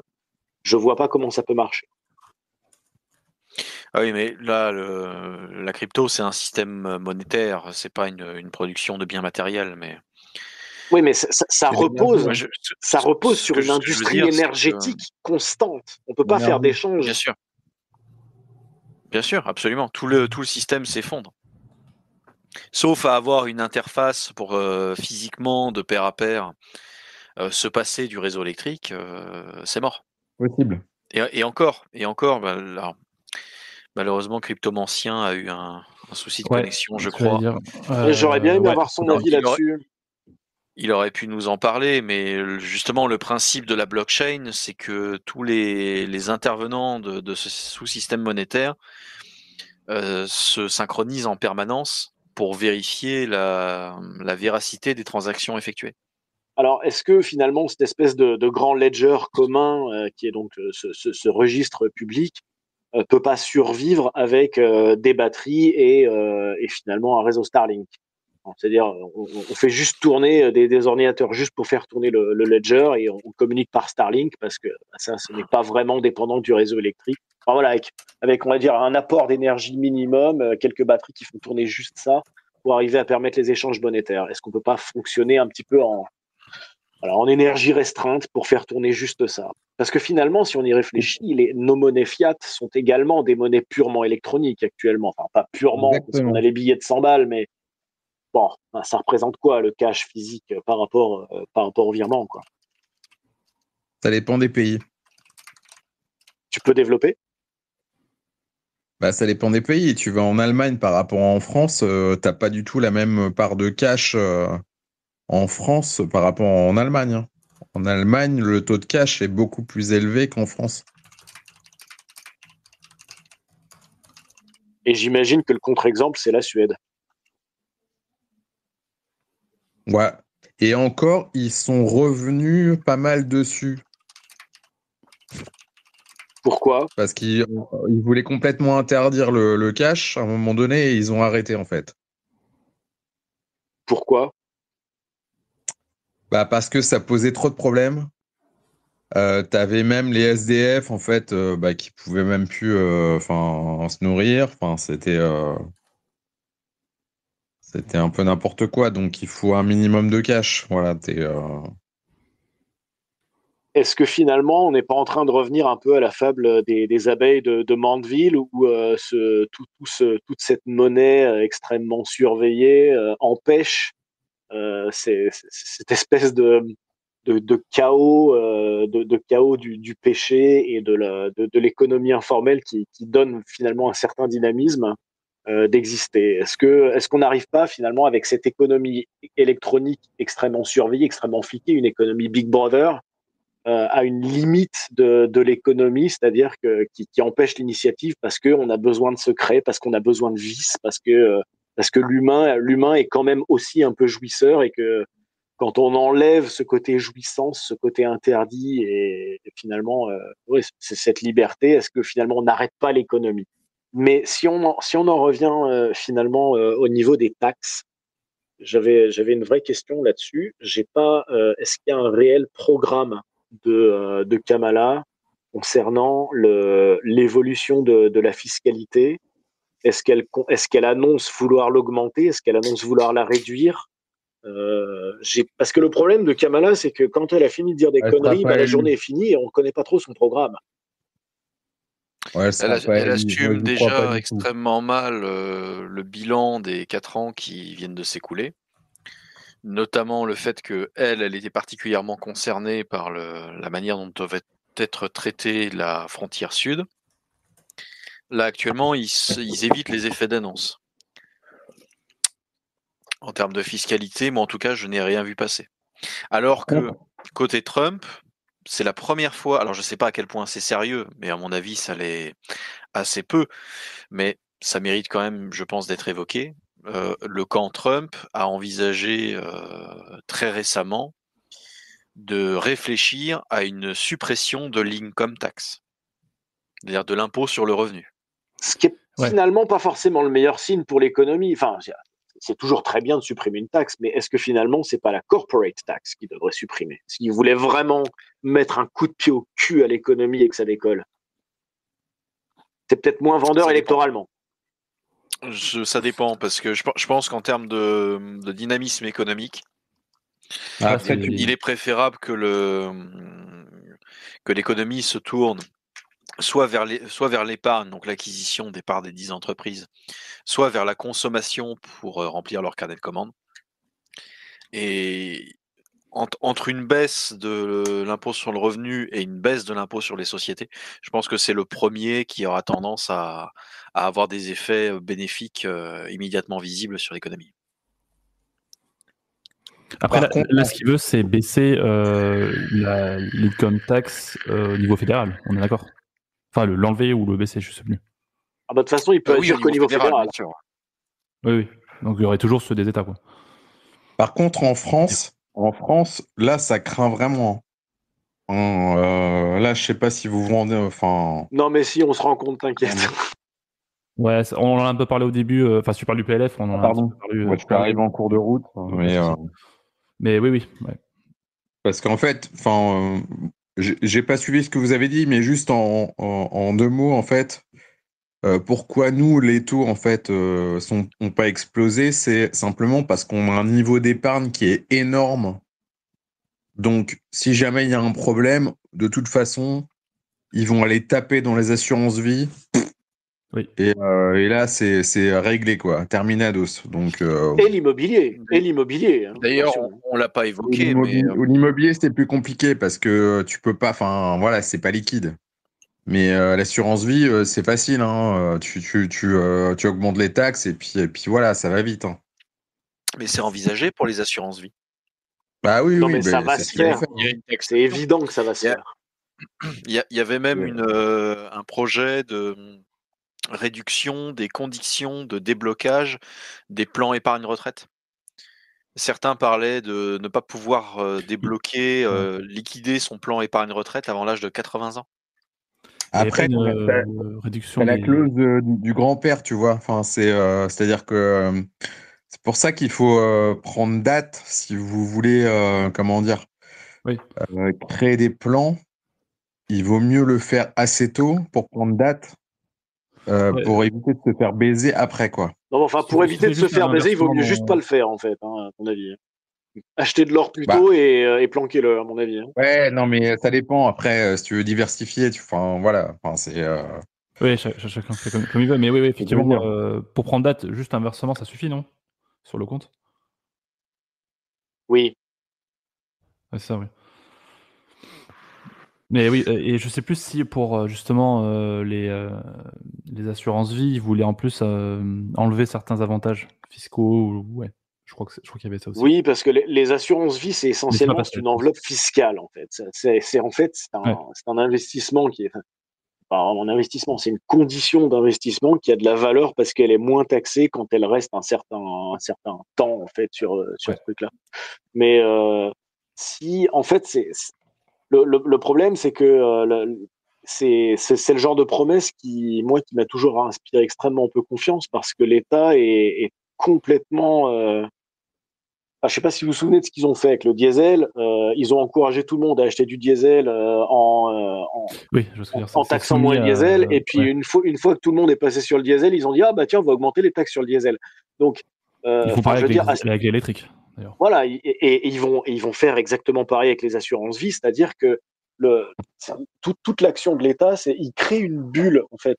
Les assurances vie, c'est presque une bulle, c'est-à-dire il crée un refuge fiscal. Je peux rajouter des taxes, mais je vais donner un exemple. Tout ce qui était PEL, en fait, les PEL des années 80, les banques étaient hyper emmerdées parce qu'en fait, il y avait des taux qui étaient monstrueux. En fait, tu avais des taux à genre à 8%, tu vois. Les mecs se tapaient du 8% par an. Et en fait, ils pouvaient pas les fermer, quoi. Ils étaient hyper emmerdés et en fait, ils menaçaient les gens en leur disant non, non, non, c'est interdit, etc. Tu vois, alors qu'ils n'avaient pas du tout le droit de le faire. Et t'avais des mecs qui se faisaient du 8% par an, sans risque, tranquille. Donc, mieux que la bourse, quasiment. Donc, et voilà, quoi. Enfin, c'était. Ça s'est fini comment déjà, ça? Ils ont juste baissé les taux? Non, non, non, non. Comment dire? T'avais ton, comment dire, ton PEL, et puis t'avais ton taux, et puis terminados, quoi. Enfin, après, c'était à vie, quoi. Donc, ils pouvaient rien faire. Donc il en existe toujours qui sont pas clôturés et qui touchent du 8% actuellement. Donc, il y en a certains, oui. En fait, ils ont voulu le faire. Il y en a certains qui sont en procès avec l'État par rapport à ça. Mais ouais, ça existe toujours. Après, la plupart des gens ont cédé, tu vois, à un moment donné, tu vois, les mecs, ils craquent, tu vois, ils ont peur, etc. Donc, voilà, quoi. Ils veulent pas s'engager dans un procès ou peu importe, tu vois ce que je veux dire. Ouais, je vois. Ouais. Et, C'est pas toujours facile de se battre contre la BNP, quoi. donc, après, voilà. Mais, ouais, donc là-dessus, t'as des trucs comme ça, c'est pareil, hein, tu vois, ils ont fait des merdes en Pologne. Ils ont fait des prêts en fait en francs suisses où ils ont prêté aux Polonais en francs suisses et là ils sont grave dans la merde et donc là ils se tapent des procès de ouf. Ça Attends, leur coûte des qui est dans millions. la merde, les Polonais? Non, non, non, les banques. Ouais, ok. Bah justement en fait, bah, les Polonais justement ils ont vu leurs emprunts exploser parce que c'était des taux variables. Et des faux de conseil. Et là, maintenant, ils sont en train de raquer tous les ans et ça leur coûte des milliards, quoi. Donc, on n'entend pas trop parler, mais bon, c'est. Mais donc, il y a eu des actions collectives parce qu'il y a eu tellement de gens qui ont été floués, donc voilà. Et excusez-moi, hein, je suis pas du tout l'animateur de cette émission et j'arrête pas de l'ouvrir, mais je me demandais s'il n'y avait pas un autre aspect, parce que comme on dérive sur la Pologne, qui est un petit peu un frontliner sur la guerre en Ukraine, c'est un petit peu l'autre éléphant dans la pièce, c'est-à-dire quel va être l'impact de l'évolution des États-Unis sur la guerre en Ukraine. Trump a dit qu'il allait, à mon avis, là, il aurait mieux fait de se taire d'ailleurs, et qu'il allait qu'il allait arrêter la guerre en 2 semaines, ou en 2 jours, Il a je sais même dit plus. pire que ça. Il a Deux dit jours. qu'il réglerait la question du conflit en 24 heures. Voilà, donc bon, alors à mon avis, là, dans le genre promesse d'homme politique qui sera pas tenue, ça se pose quand même. Hein, c'est un petit peu comme Oui, un pareil homme pour politique Mars. français qui vous dit qu'il va réduire les dépenses.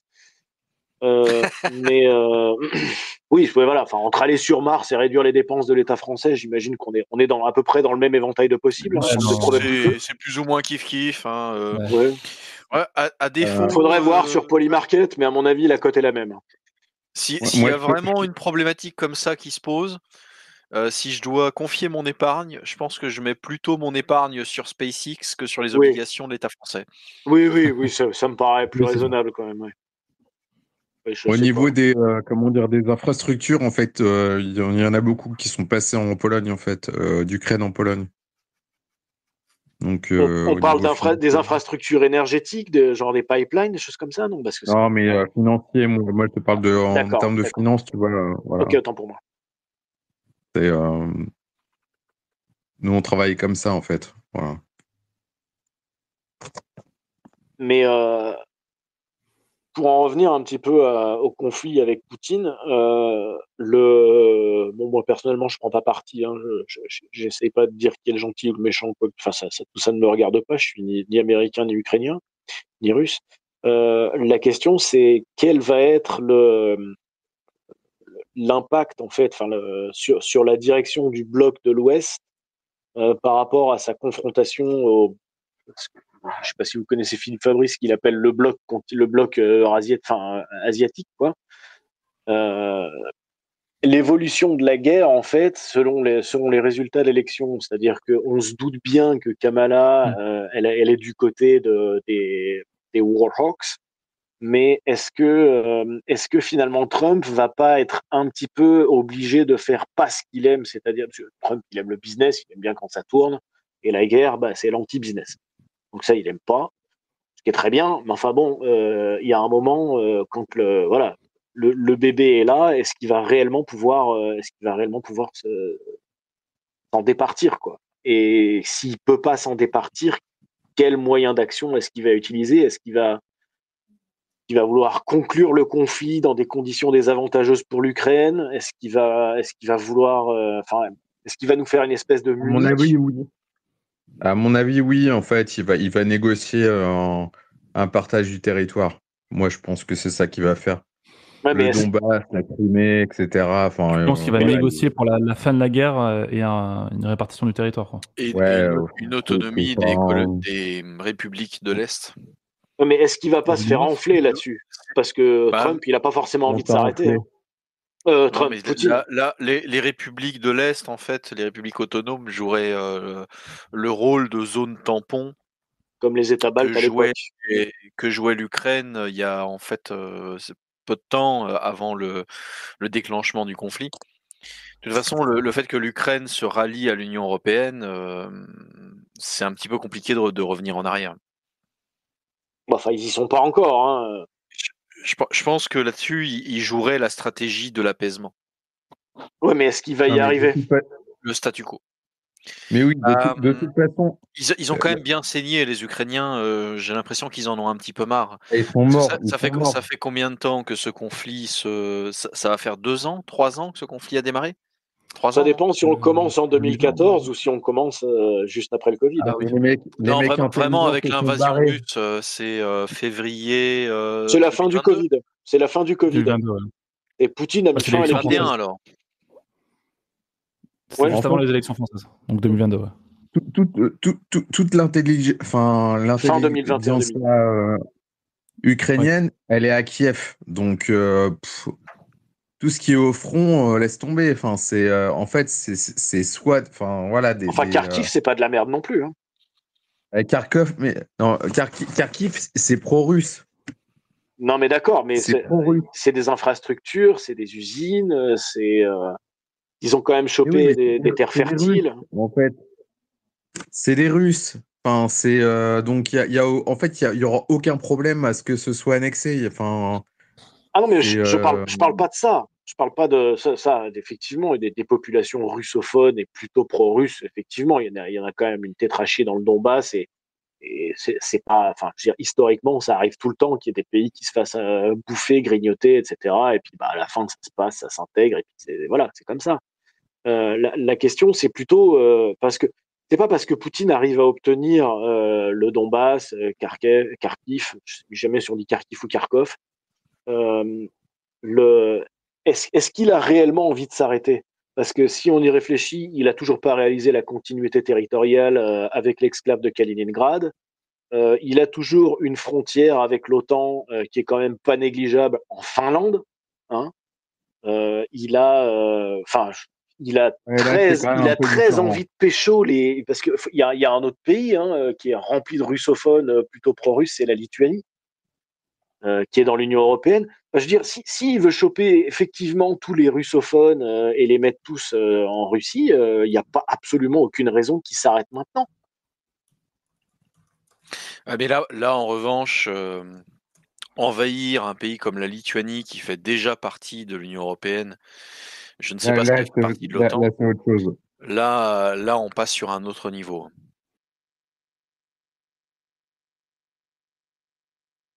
Mais c'est-à-dire que le corridor de Zouvalki pour réaliser une continuité territoriale avec Kaliningrad, c'est largement possible qu'il demande ça. En fait, on va dire avec la Biélorussie qui est quand même un petit peu une dépendance russe, c'est largement possible que ce soit sur la table, par exemple, pour une stabilisation du front.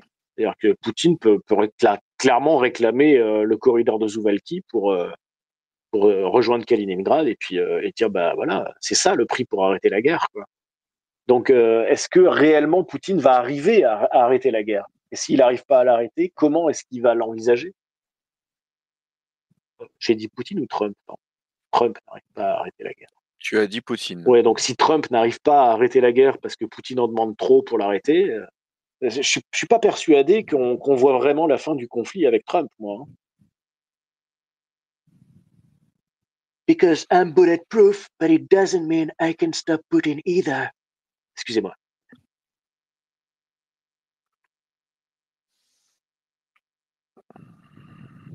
Non, effectivement, la situation est quand même extrêmement complexe et des deux côtés, c'est extrêmement difficile de faire des concessions, quoi.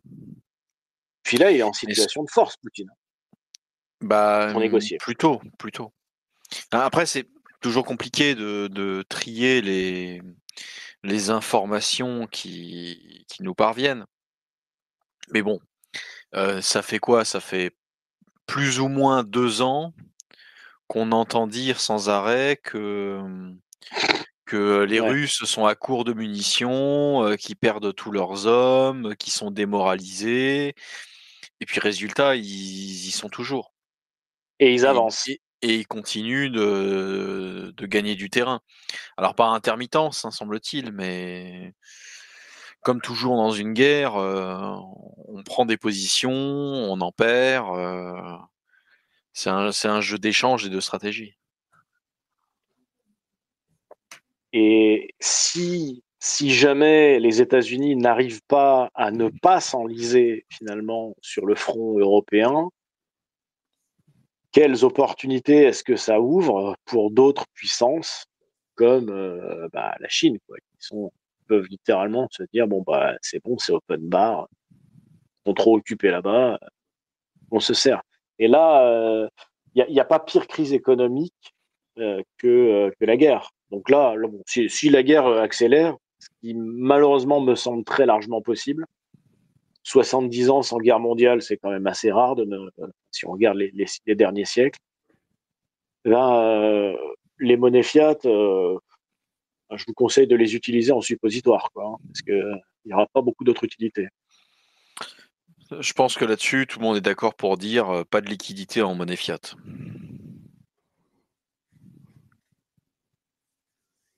Tu veux dire comme réserve de valeur? De manière générale. Ne pas avoir de fonds importants. Alors, je suis extrêmement mal placé pour parler, mais de manière générale, il est préférable d'avoir des actifs, d'acquérir des parts d'entreprise, d'acquérir des obligations. De l'or ou de l'or, du bitcoin, du Monero, ce que tu veux. Bien sûr. Oui, il vaut mieux, en dehors d'un matelas de sécurité, vaut mieux avoir des actifs. Ouais. Ou de l'immobilier, d'ailleurs, on l'a pas dit, je crois. Mais... C'est un actif. Sauf à ce qu'une monnaie se comporte assez mal. Hein. Ceux qui avaient du cash en yens, ils s'en sont bien sortis récemment. C'est vrai. Comme Gav, je crois. Mais ça concernait un faible nombre de gens. Oui. Après, si effectivement le conflit se développe en Europe et que la Chine se met à se dire oh, bon bah le gendarme est occupé là-bas, je peux aller ailleurs, je donne pas cher du yen, hein, parce que c'est des frontliners dans les Japonais vis-à-vis des Noaches. Hein. Enfin, moi qui ai pas mal de contacts avec des Chinois, il y a ceux qui sont là-bas et vous disent on va gagner la guerre, et ceux qui sont pas là-bas et qui sont pas pro Xi, ils vous disent faites gaffe, il a les dents, hein, le père Xi. Hein. Xi, il a envie d'y aller, hein, il rêve que de ça. Politiquement, il en a besoin. Donc il faut pas non plus imaginer que ce sera circonscrit à la guerre russo-ukrainienne. Sur le front pacifique, ça peut bouger. Et les États-Unis peuvent pas être partout. Et comme nous, on peut être nulle part, on risque quand même de se prendre des sacrés scuds. Hein. Ouais. Là où ça n'a pas bougé récemment et qui me surprend d'une certaine façon, c'est Taïwan. J'aurais pensé que Taïwan, au cours des 18 derniers mois, ça aurait bougé plus que ça. Ça serait vraiment passé à l'action. En fait, Taïwan, vous connaissez bien Taïwan ? Vous connaissez Taïwan un petit peu parce que pour y être allé, de loin, je dois bien avouer. Je suis allé plusieurs fois à Taïwan et les Taïwanais, c'est des Chinois capitalistes en fait. Hein. D'ailleurs, ce qui me laisse penser que putain, si la Chine Chinois quelque part.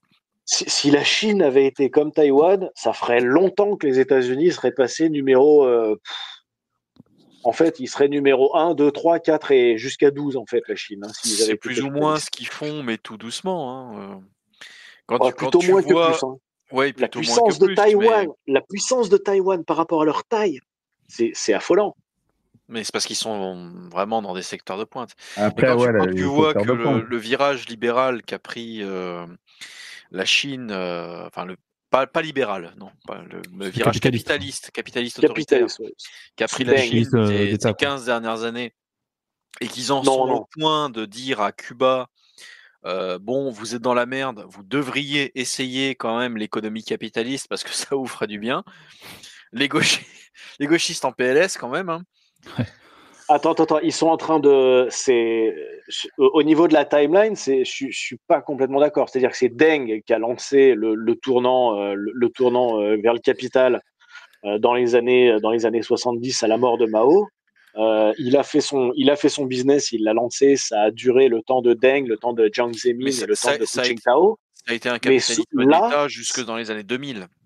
Tout à fait, mais là, sous Xi Jinping, c'est en train de revenir au bon vieux maoïsme, en fait, tout doucement. C'est-à-dire, dès qu'il y a une entreprise qui fait fortune, en général, ils expliquent aux propriétaires de l'entreprise qu'il vaut peut-être quand même mieux donner ses parts à l'État parce que, bon, c'est quand même pas sympa de se prendre une balle dans la tête. Donc, je sais pas, après, c'est une question de choix, hein, mais chacun fait le sien. Mais en somme, en Chine, ce qu'ils disent, c'est que les entrepreneurs sont comme des porcs, en fait. Dès qu'ils sont suffisamment gros, on les saigne. Il y a réellement, et d'ailleurs, c'est une des raisons de la perte de vitesse de l'économie chinoise actuellement, qui vraiment est en perte de dynamisme total. En plus de la corruption, il y a une réelle désincitation à l'investissement et je veux dire, à s'acharner le cul à rendre des boîtes rentables, parce que les entrepreneurs chinois savent que la rançon du succès, c'est pas de se retrouver dans les tabloïds là-bas. Hein. La rançon du succès là-bas, c'est la mort ou la spoliation totale, quoi. Il n'y a qu'à voir comment ça s'est passé avec. Pardon. Enfin, il faut partir sinon. Oui, c'est ça. La spoliation, et puis tu deviens prof dans une école, comme l'a fait Mister Alibaba, je ne me souviens plus de son nom. Ouais. Le mec qui a la tête d'un alien. Oui, je sais plus. Jack Ma. Jack Ma, c'est ça. Merci. En tout cas, merci à tous les intervenants. C'était très intéressant. Merci. On a un peu drifté sur le sujet qu'on voulait faire, mais c'est pas grave. De toute façon, on parlera la prochaine fois du CG Monero. Juste, alors, il y a une prochaine vidéo qui devrait arriver sur la chaîne, en plus du rediff du live, là, enfin, du space.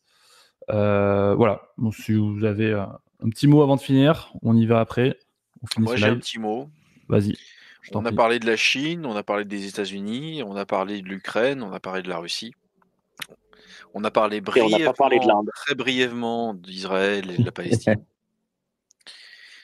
Mais il y a quand même quelque chose qu'il faut souligner en termes de statistiques. C'est que les meurtres privés au XXe siècle, c'est 8,5 millions de morts. Et que les morts par les gouvernements divers et variés, c'est 145 millions de morts au XXe siècle. Pour une fois que le secteur public arrive à faire mieux que le secteur privé, on peut le souligner, même si c'est pour le pire. D'où mon mot de la fin à moi, qui est un peu toujours le même, hein, vous le connaissez, aux armes citoyens. Aux armes citoyens. Aux armes, aux cryptos, mais en tout cas, faites gaffe aux monnaies fiat. Voilà. Ouais, faites gaffe aux monnaies fiat, mais faites gaffe aussi en ce moment. Moi, perso, niveau Bitcoin, je suis hyper bearish, donc moi, je serais hyper prudent à votre place. Voilà, je suis plus stablecoin. Ok. En ce moment, voilà. En attendant de voir un petit peu ce qui se passe. On a un sujet crypto qui arrive bientôt, donc repasse nous voir en space. Ouais. Quitte à rater une partie du train, mais voilà. Je préfère rater une partie du train que de me prendre le train dans la face, tu vois. De toute façon, vaut mieux être diversifié. Donc, voilà, la première stratégie de l'épargne, c'est de diversifier. Même pour être résilient, on va dire, je pense que c'est quand même... Ouais, et puis avoir l'esprit tranquille, quoi. Ouais, après, il y a toujours des opportunités. C'est ça. Bah, écoutez, merci à tous. Merci. À la prochaine. On Je sais l'espère pas à quand sera bientôt. le prochain live. Ouais. On verra. Peut-être fin de semaine, plus probablement début de semaine prochaine. Ouais, je pense plutôt au début de semaine prochaine. Ouais. Peut-être le même jour, Revenez nous on voir. verra. On verra. En tout cas, merci à tous. Il y aura la rediff, YouTube et Spotify. N'hésitez pas. On fera le bilan des élections. Oui, voilà. Oui, c'est vrai. Effectivement, il va y C'est avoir vraiment un ça, ouais. débrief des élections américaines à faire. Ouais, On va pas y c'est- échapper. C'est sûr. Et n'hésitez pas à regarder le live demain de Le Guise, qu'on a mentionné tout à l'heure. Ça risque d'être intéressant si vous voulez vous coucher tard, quoi, quand même. Si je ne m'abuse, Ou lever tôt. demain, début à 21h sur la chaîne du Guise. Sinon, si vous voulez vous détendre, pour ceux qui ont Canal, ils ont mis Dumb Money sur Roaring Kitty et puis GameStop, toute l'histoire, etc. Donc le film qui est assez sympa, voilà. Juste, Ok, ouais. Très bien. Ouais. On note la recommandation. Ouais. Allez, salut tout le monde. Merci Allez, à ciao, tous. ciao. Merci à tous. Bonne soirée Bonne et à soirée. bientôt.